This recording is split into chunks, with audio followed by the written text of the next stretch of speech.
Thank you. Thank you so much, Kristen. Thank you to Carol. Thank you to everyone.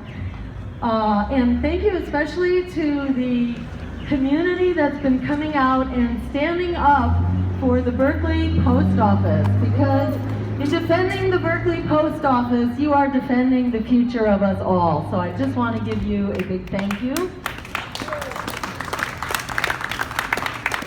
The Berkeley Post Office is kind of a microcosm of what's happening. We are under attack. We are under assault. The neoliberal assault, the privatization assault, austerity, and so on. But we are standing up.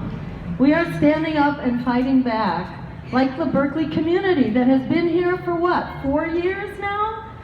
So a big thank you to being here, to being on watch, to creating a community garden, to advocating for the homeless, to standing up for workers and their right to good jobs with a union. And this post office has been an anchor to the Berkeley community for good jobs and union jobs. And in fact, the Postal Service is the largest employer of union jobs that there is. So it's really important that we stand up for it. People are standing up in all kinds of ways, and I want to just stress that at the outset, because over and over we're told to think that we are powerless and that it's hopeless. But in fact, we are standing up. We are living. We are winning living wage battles in city after city, from Seattle to New York. We are in LA and beyond. We are winning the living wage battles. We are winning the fight against fossil fuels by banning fracking from the state of New York. The country of Scotland just banned fracking as well, joining France. And we have stopped major infrastructure for pipelines and fossil fuels. Over the past 2 years, we have stopped about 10 or 12 major projects.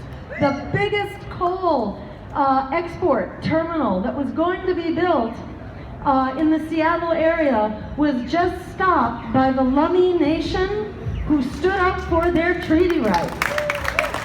Over and over, the indigenous nations are standing up for us all by defending their treaty rights.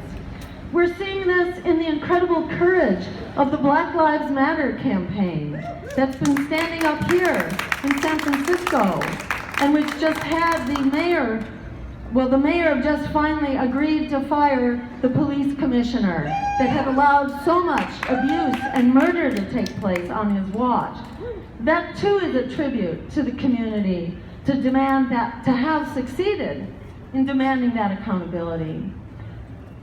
We stopped the privatization of the internet on 2 occasions, not just once, when we were told resistance is futile, don't even bother, don't try.